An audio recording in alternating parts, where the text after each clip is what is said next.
April is Autism Awareness Month, and our next guests are shining a light on raising children on the spectrum. Kate Swenson, Carrie Cariello, and Adrienne Wood are moms from different parts of the country who met on social media 6 years ago now, but they bonded over shared experiences raising their 3 sons who have autism. Kate is mom to 14-year-old Cooper, Carrie is mom to 20-year-old Jack, and Adrienne is mom to 11-year-old Amos.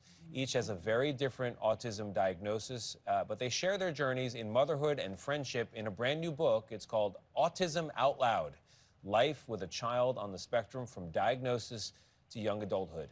Kate Swenson, Carrie Cariello, and Adrienne Wood, good morning to all 3 of you. I can't believe a book like this didn't already exist because it feels so important and so necessary. Kate, I'll start with you because this, from the outside seems like an unlikely friendship, different parts of the country, different backgrounds. How did it come together? Well, each of us had our children diagnosed at different times and then came together online, actually. So we each started different Facebook pages because we were looking for community and found each other in different ways. Carrie sent me a message. I found Adrienne performing a wonderful video online. And suddenly we all had we all had these children and we just started talking and sharing. It's beautiful what resulted in this. And Carrie, it seems like this is the book you all wish had existed when you were part of this club. So you wrote the book that you needed. Absolutely. I've said since my son Jack was diagnosed, I wish there was a manual that I could refer to. I often say I wish there was like the old mom out there, somebody 5, 10 years ahead of me to say, this is puberty, this is what medication might look like, this is what life after high school could look like. And so this book is like 3 perspectives in one, and it's as close to a manual as we're gonna get. But I know you all say, listen, you're all members of a club that nobody wanted to be in. And I'm curious, Adrienne, for you, because when you used to say, when you look at families like yours, you would think what? Each of you has a story about that. What would you think when you see families like, what does that mean? I felt admiration, but I felt pity. And then when it became my family, I thought, this is kind of awesome. It's hard and different, but different's not bad. It's just different. Okay. I was really afraid of autism growing up. And so I had this 3-year-old and I was told that he would most likely never talk. He would never make a friend. He would never ride a bike.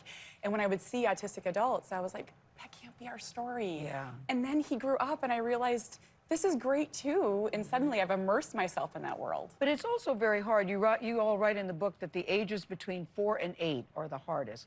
Why is that? For me, I think I always longed for a crystal ball to know what the future was. And yet my mind always stopped around teenage, like adolescence. I never thought further than that.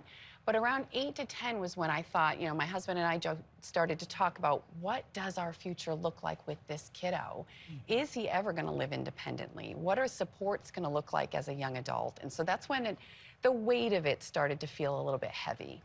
And it's not just your child that's on the spectrum. You're also raising other children.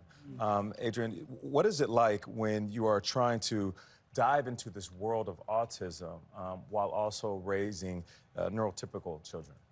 We're an autism family. Autism affects everything we do, but I have these amazing 3 children that I think, boy, these humans are going to make the world better because they know what it's like to live an unexpected life and to see the joy. I remember when Amos ate with a spoon for the first time. He was about 4. That's a big deal. My oldest son, Thomas, started crying. He was 10. There's a certain sensitivity that they are raised with. Yeah, you just are counting every wonderful blip of joy. Well, you 3 are making the world better, and I think a lot of people actually want to make the world better in the way they portray autism in shows, in movies, on social media.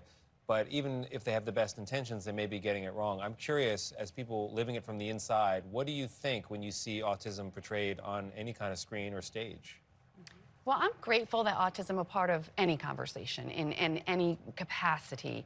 But oftentimes Hollywood autism doesn't capture the vulnerabilities that we face day to day. So there's still sort of a sensation that they're falling short a little bit. But I'm very hopeful as the conversation continues that the shows will evolve. What's the definition of success for you all? Because it got to me in the book where you said you never hear stories about autism children, people with autism growing up. I never thought of that. I never thought of it that way, and I thought that's true. What's the definition of success for each of you? Well, I think all for the 3 kids and for the public that can be very tisk and very judgy. Yeah, I think all 3 of us talk about in the book how when we thought of success for all our children, we're like college, getting married, first jobs, having kids. And suddenly that shifted. That wasn't going to happen. Cooper's 14.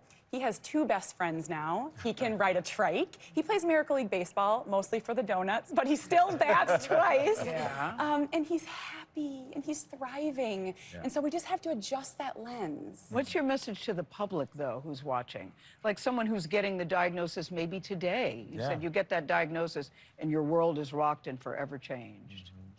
Things are going to be okay. 30 seconds, yeah. You're going to be okay. You're going to have a good life, and it's going to have a lot of joy. And you can do this. You can do hard things. Well, the manual now exists to help those Yeah. families. We hope so. Very make well it all done. work. Very well Ladies, thank you very much. Kate, Carrie, Adrian, we really appreciate you being here. Brandy in Makeup, who's responsible for all this, she said it's a great book already. She's going to take my copy home. Autism Out Loud. It's Thank on you. sale now. Talk of the Table coming up next. I really appreciate this conversation. Yeah. Thank you. Thank you. Look at the graphic.